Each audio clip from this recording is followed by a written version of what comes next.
नमस्कार, या बुलेटिनमध्ये आपलं स्वागत. मी माधवी देसाई. बुलेटिनच्या सुरुवातीलाच आपण थेट जाणार आहोत कोल्हापूरला. गोकुळवर शेतकऱ्यांनी मोर्चा काढलेला आहे. दूध उत्पादक शेतकरी आक्रमक झालेले गोकुळवर जाऊन शेतकरी या ठिकाणी आपल्या भूमिकेवर ठाम आहे. कोणत्याही परिस्थितीमध्ये गोकुळमध्ये आम्ही जनावरांसह आतमध्ये जाणार, मात्र या ठिकाणी पोलिसांनी जनावरं आत घेऊन जाऊ देणार नाही अशा पद्धतीची भूमिका घेतली आणि त्याचमुळे कुठेतरी गोकुळ असेल, त्याचबरोबर पोलीस असतील आणि शेतकरी यांच्यामध्ये झटापट या ठिकाणी पाहायला मिळते. कारण या जनावरांच्या सहित आम्ही गोकुळमध्ये कार्यालयामध्ये जाणार अशा पद्धतीची भूमिका ही शेतकऱ्यांची आहे आणि त्या भूमिकेवर आपण ठाम असल्याचं त्यांचं म्हणणं आहे. आणि म्हणूनच या गोकुळच्या प्रवेशद्वारावरती जो गोंधळ आहे तो उडलेला आपल्याला पाहायला मिळत आहे. कॅमेरामन निलेश शेवाळेसह विजय केसरकर, एबीपी माझा, कोल्हापूर.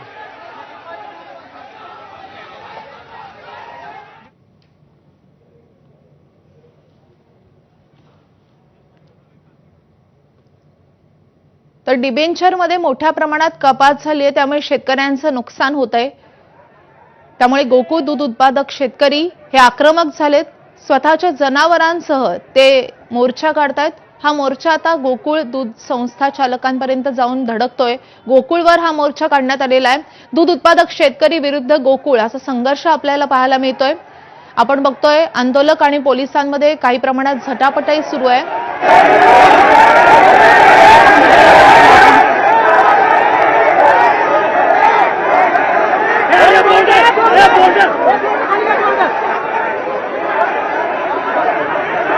या संदर्भात अधिक माहिती देण्यासाठी आपले प्रतिनिधी विजय केसरकर फोनवरून आपल्या सोबत आहेत. विजय, आपण बघतोय आंदोलक काहीसे आक्रमक झालेत, पोलिसांची त्यांची झटापट सुरू आहे. नेमकं काय घडतंय? कारण या सगळ्या मोर्चामध्ये जनावरांचा देखील सहभाग होता आणि जनावरांना घेऊन आम्ही गोकुळच्या या संघामध्ये कार्यालयामध्ये घुसणार अशा पद्धतीची भूमिका शेतकऱ्यांची आहे. मात्र पोलिसांनी यांना अडवलेलं आहे. जनावरांच्या सहित या ठिकाणी आतमध्ये जाता येणार नाही अशी भूमिका आहे ती पोलिसांनी घेतली आणि त्यामुळे शेतकरी आणि पोलीस यांच्यामध्ये झटापट सुरू झालेली आहे. काहीसा सौम्य लाठीचार्ज देखील करावा लागलेला आहे. कारण या ठिकाणी शेतकरी आपल्या भूमिकेवर ठाम आहेत. कारण आम्ही आमचे डिबेंचरचे जे पैसे कपात करून घेतलेले आहेत ते पैसे आम्ही या ठिकाणी परत मागत आहे आणि असं असताना आम्हाला आमचा हक्क आहे की जनावरांना घेऊन आम्ही या गोकुळच्या कार्यालयामध्ये जायचा. मात्र पोलिसांनी या ठिकाणी गोकुळच्या कार्यालयामध्ये जनावरं घेऊन जाणाऱ्या शेतकऱ्यांना अडवलेलं आहे आणि त्या ठिकाणी शाब्दिक बाचाबाची देखील झाली. पोलिसांनी आपल्या बळाचा वापर करून या ठिकाणी कुठल्याही शेतकऱ्याला जनावरांसहित आतमध्ये जाऊ दिलेलं नाही आहे आणि म्हणूनच हा प्रवेशद्वारावरती गोंधळ आहे तो पाहायला मिळतो. विश्रामगृहापासून सुरू झालेला हा मोर्चा आहे तो या ठिकाणी गोकुळच्या कार्यालयावर धडकला आणि या ठिकाणी गोकुळमध्ये आज सगळे शेतकरी आणि जे संस्था चालक आहेत ते या ठिकाणी जाण्यावर ठाम होते. मात्र जनावरांना या मोर्चामध्ये घेऊन येऊ नका अशा पद्धतीची भूमिका आहे ती या ठिकाणी पोलिसांनी आधीपासूनच घेतली होती. कारण जर जनावरं या मोर्चामध्ये उतरली तर त्याची इजा आहे ते होऊ शकते. आत्ताच्या घडीला जर आपण बघितलं तर गोकुळच्या कार्यालयाचं जे प्रवेशद्वार आहे ते पूर्णपणे बंद ठेवलेलं आहे आणि आता शेतकरी या प्रवेशद्वारावरतीच या ठिकाणी आपले जे काही दबाव आहेत तो टाकताना आपल्याला पाहायला मिळतात. पोलीस असतील त्याचबरोबर गोकुळचे जे सुरक्षा रक्षक आहेत ते सगळे आता या ठिकाणी गोकुळच्या कार्यालयाच्या बाहेर कडे करून उभारलेले आहेत. मात्र शेतकरी देखील ऐकायला तयार नाहीत. आम्ही कोणत्याही परिस्थितीमध्ये जनावरांना घेऊन आज गोकुळच्या कार्यालयामध्ये घुसणार अशा पद्धतीचा इरादा त्यांचा आहे. विजय, या शेतकऱ्यांच्या नेमक्या मागण्या काय आहेत हे आपण प्रेक्षकांना सांगूयात. कारण हे शेतकरी जनावरांना घेऊन गोकुळवर येऊन धडकलेले आहेत. काय नुकसान होतंय त्यांचं, आता काय मागण्या घेऊन ते गोकुळवर येऊन जमलेले आहेत किंवा धडकलेले आहेत? गोकुळ दूध संघाकडून आपण जर बघितलं तर माधवी, याच्या आधी देखील डिबेंचर ते कट करून घेतले जात होते, त्याची कपात करून घेतली जात होती. मात्र यावेळी जे डिबेंचर कट करून घेतलेलं आहे त्याची टक्केवारी आहे ती 40% आहे. म्हणजे जर संस्थेला दूध संकलन करणाऱ्या संस्थेला जर या ठिकाणी 100 रुपये द्यायचे असेल तर त्याच्यापैकी 40 रुपये हे गोकुळ आपल्याकडे कट करून घेणार आहेत आणि उरलेले 60 रुपये हे या संस्थेकडे दिले जाणार आहेत. अशा वेळी संस्थेला वरचे 40 रुपये घालून मग शेतकऱ्यांना त्यांचे जे डिबेंचर आहेत ते या ठिकाणी द्यावं लागणार. त्यामुळे इतकी 40% रक्कम आपण संस्था देऊ शकत नाही आणि म्हणूनच कुठंतरी आता जर आपण बघितलं तर जनावरांच्या सहित हे सगळे शेतकरी आहेत ते गोकुळच्या या कार्यालयामध्ये आज पोहोचलेले आहेत आणि आता या अशा पद्धतीनं दरवाजा गेट आहे तो बंद करण्याचा प्रयत्न सुरू झालेला आपल्याला पाहायला मिळतोय. जनावरांच्या सहित शेतकरी आतमध्ये पोहोचले आहेत. हे जे डिबेंचर्स आहे हे शेतकऱ्यांना जर पूर्णपणे मिळालं नाही तर त्यांची दिवाळी गोड होणार नाही अशा पद्धतीची भूमिका घेतलेली आहे. यावेळी जर आपण बघितलं तर हे 40% डिबेंचर्स आहेत ते कट करून घेतलं जातं आणि त्याच्यानंतर काही दिवसानं हे डिबेंचर वेगवेगळ्या रूपामध्ये पुन्हा एकदा त्या संस्थेला दिलं जातं. मात्र आत्ताच्या घडीला दिवाळीच्या तोंडावर हे अशा पद्धतीनं कट करून घेऊ नये ही भूमिका आहे ती या सगळ्या संस्था चालकांची आहे, शेतकऱ्यांची आहे आणि म्हणूनच आजचा हा मोर्चा आहे तो या ठिकाणी काढलेला आपल्याला पाहायला मिळतोय. पण विजय, यावर म्हणजे शेतकऱ्यांच्या बरोबरीनं महाडिक गटही चांगलाच आक्रमक झालाय. कुठले नेते या मोर्चामध्ये सहभागी झालेत आणि आता त्यांचं काय म्हणणं आहे या संदर्भात? या सगळ्या मोर्चामध्ये आपण जर बघितलं तर संस्था चालक त्याचबरोबर शेतकरी आणि गोकुळच्या संचालिका ज्या आहेत शौमिका महाडिक त्या देखील या ठिकाणी या मोर्चामध्ये अनवाणी त्या चालत होत्या. या मोर्चामध्ये त्यांनी पूर्णपणे अनवाणी चालत या मोर्चामध्ये सहभाग नोंदवला आणि एकच म्हणणं आहे त्यांचं की जे हा मोर्चा आहे तो गोकुळच्या विरोधातला नाही, हा मोर्चा आहे तो प्रशासनानं जे डिबेंचर कट करून घेतलेला आहे त्या विरोधातला हा मोर्चा आहे आणि म्हणून हा जो डिबेंचर कट करून घेतलं ते तातडीनं द्यावं.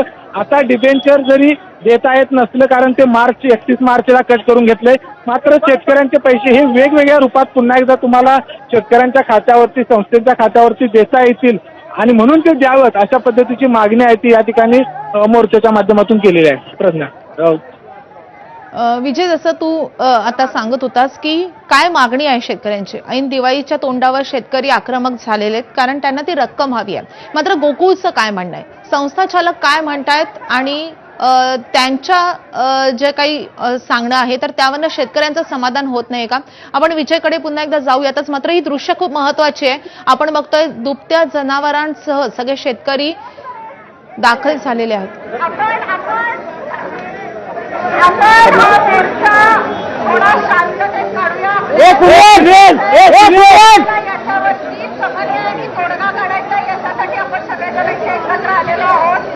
माझ्यासोबत निवेदन देण्यासाठी 20-25 लोक जी काही संस्थांच्या तक्रारी आहेत सोबत आतमध्ये येतील. आपण एमपीना निवेदन देऊ. एमपीचं जे काही उत्तर असेल ते आम्ही तुम्हाला बाहेर ओंकार मागाने मंडळ बसलंय तिथे आतमध्ये.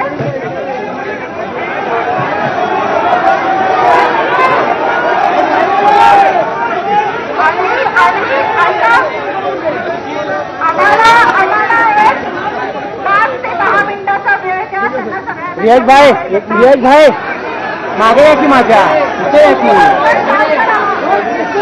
जरा सारखं होतं हे काही कुठे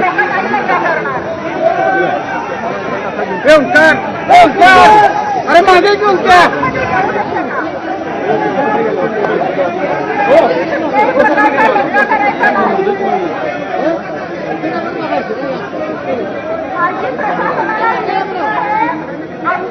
प्रशासनाला मदत करतील. प्रशासनाने सुद्धा थोडेसं आम्हाला मदत करावी.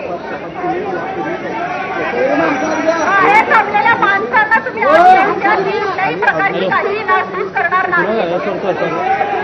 शांतपणे उभा राहतील. मोठ्या प्रमाणात फायद्यात असताना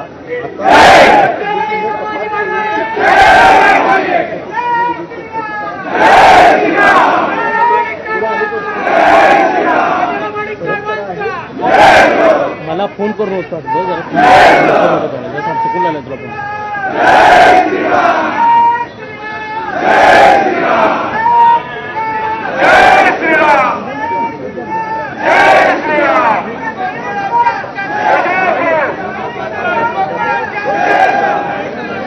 सर्वांनी शांत राहिलाय आणि त्यांनी गेट उघडून आमची कार्यकर्ते त्यांना जरा आत घ्या. सर्वजण शांततेचं सहकार्य करा.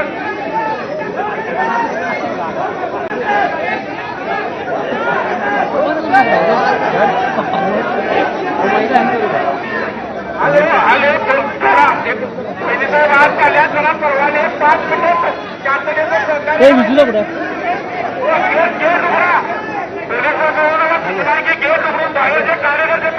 तुम्ही टेम्पो कुठला होता रे अर्धा म्हटलं कोण टेम्पो माझा आपला तो नाही पहिला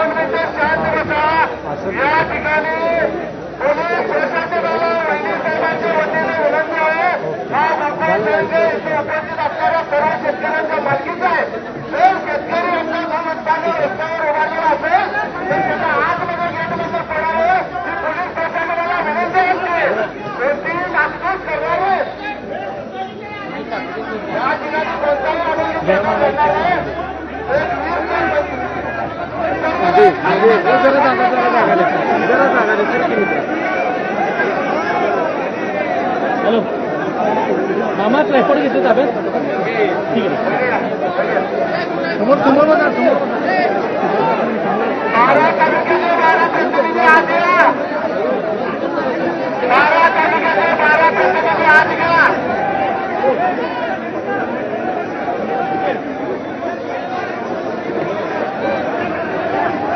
तर आपण या दृश्यांमध्ये बघतोय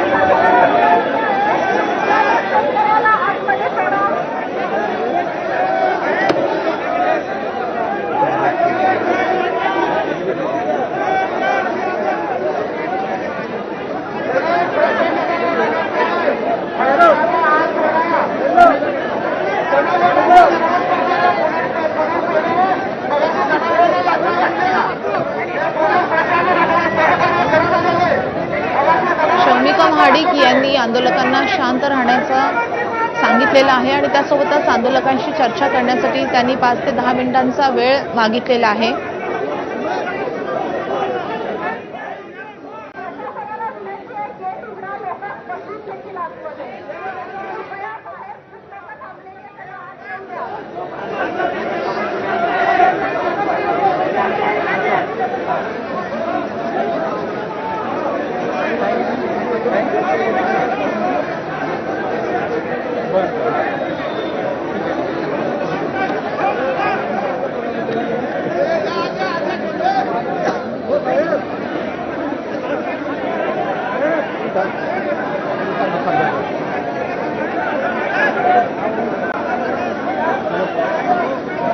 आणि सर्व कार्यकर्त्यांना ठेवण्यात आहे. सर्व आयडी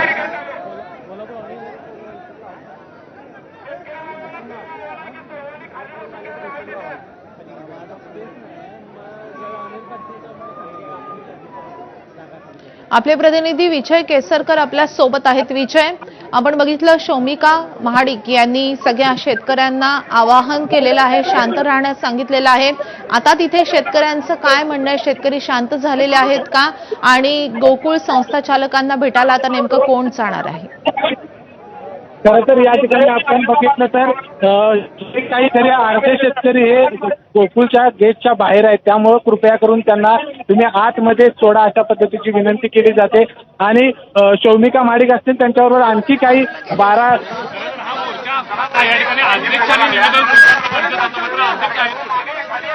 अध्यक्ष परदेश दौऱ्यावरती आहेत असं कळतंय. त्यांच्या उरलेला परदेश दौरा ते पूर्ण करायला गेलेले आहेत असं समजलं आम्हाला वृत्तपत्रातून. बाकीचे सगळे संचालक इथे उपस्थित आहेत म्हणतायत. तर आता सगळे दूध उत्पादक संस्था प्रतिनिधी पण आहेत. तर सगळ्या संचालकांनी पुढे येऊन सांगावं जे कोणी याच्या समर्थनात आहे. यापूर्वी एमडीने जे सांगितलं, खुलासा केला की डिफेन्सरच्या बाबत आहे ते ताळेबंद झालेलं आहे आणि परत येणं शक्य नाही. काय वाटते मग याबाबत?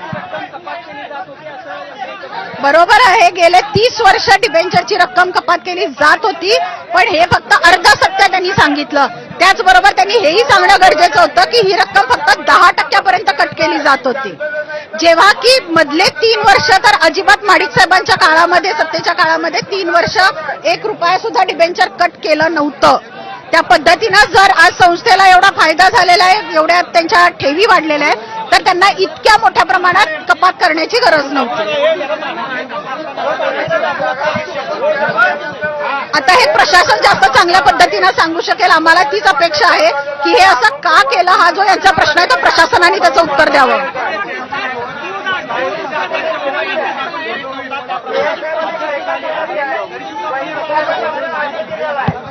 हे अध्यक्षांनी जास्त उत्तर देणं मला वाटतंय सरस ठरेल, कारण अध्यक्षांची काय भूमिका आहे, ते याच्याबद्दल काय निर्णय घेणार आहेत, त्यांना त्याचं गांभीर्य आहे का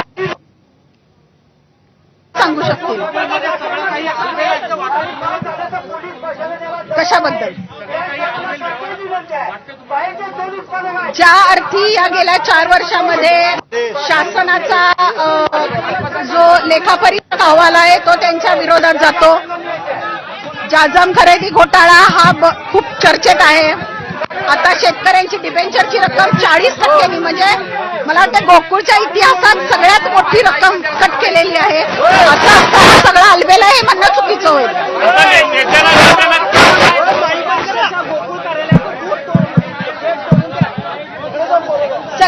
सगळ्यात महत्वाचं आहे की गेट तोडून कोणी आत आलेलं नाहीये. शेतकरी आहे, संवेदनशील आहे, त्याच्या भावना समजून घ्या.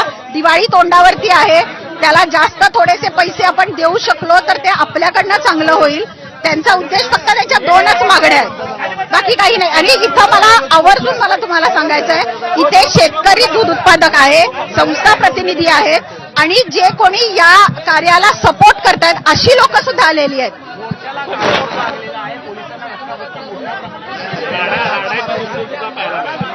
नाही, प्रशासनाला कुठल्याही प्रकारचं आम्ही हे केले, धक्काबुक्की केलेली नाहीये. जनावरं इथे आली होती, जनावरांना बाजूला करताना थोडंफार काही झालं असेल, पण आम्ही ते समजून सांगितलेलं आहे, जनावरं बाजूला ठेवा, जनावरांना काही होता कामा नये. काय माहिती, आता मी जाऊन बघते कोण कोण आले, त्यांना बाहेर घेऊन येते मी. मॅडम, सतेज पाटील आणि हसन मुश्रीफ यांनी सूचनेचं योग्य चालवलं वाटतंय काय, आणि शेतकऱ्यांच्या बाबत ते संवेदनशील वाटतात का? आता हे शेतकऱ्यांनी सांगावं. गेल्या 12 दिवसात एकही मीटिंग झालेली नाहीये किंवा याच्यावरती फक्त एमडी टेक्निकल गोष्टी सांगतायत.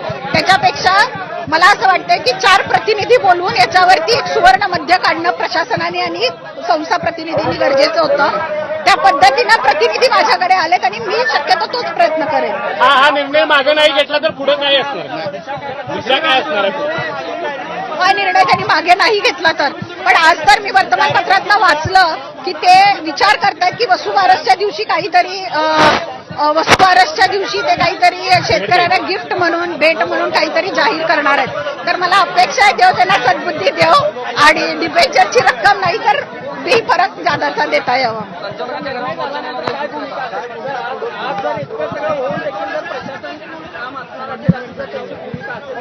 या मोर्चामध्ये सहभागी होण्यासाठी मला दूध संस्थावाल्यांनी निमंत्रण दिलं होतं, त्यांनी निवेदन दिलं होतं त्या बाबतीत, त्यामुळे त्यांना ठरवूनच पुढची दिशा. अजून एक शेवटचा प्रश्न, मी आणलं मी हे बघा, पहिली गोष्ट तर हा मोर्चा मी स्वतः काढलेला नाहीये. दुसरी गोष्ट, मी गोकुळच्या विरोधात केली नाहीये. लोक माझ्याकडे तर मी त्यांच्या सोबत यायला, मी त्यांच्या सोबत नाही. हे बघा, शेवटी आज मी इथं विश्वस्त म्हणून बसते ते त्या लोकांनी मतदान केलं म्हणून. आणि जर आज जर मलाच त्यांच्या कुठल्या गोष्टीची जर काळजी नसेल तर मला विश्वस्त म्हणून घेण्यात काही रस नाही. आगामी निवडणुकीच्या दृष्टीने हा पहिले पाऊल आहे असं म्हणावं लागेल का शेतकऱ्यांच्या दृष्टीने निर्णय घेण्याचा? हे बघा, ही गोष्ट अशी होईल आणि निवडणुकीच्याच तोंडावरती होईल असं कोणी प्रिडिक्ट केलं नव्हतं किंवा हे कोणाला माहिती नव्हतं. तर ही गोष्ट योगायोगानं अशी झालेली आहे. लोक संतप्त आहेत. तर मला असं वाटतंय की येणाऱ्या पुढच्या सगळ्या निवडणुका बाजूला ठेवा. निवडणुकांचा हा उद्देश नाहीये. हा एक गरीब शेतकऱ्याचा मुळात खरं तर त्यांच्या दिवाळीसाठी म्हणून त्यांना धडपड आहे. त्यांचे 4 पैसे, त्यांच्या कष्टाचे 4 पैसे त्यांना जादा मिळावेत. कारण त्यांचंच दूध शेवटी तुम्ही घेऊन विकता आणि नफा कमवता. त्या नफ्यातनं 4 पैसे जादा मिळावे इतकीच भावना आहे.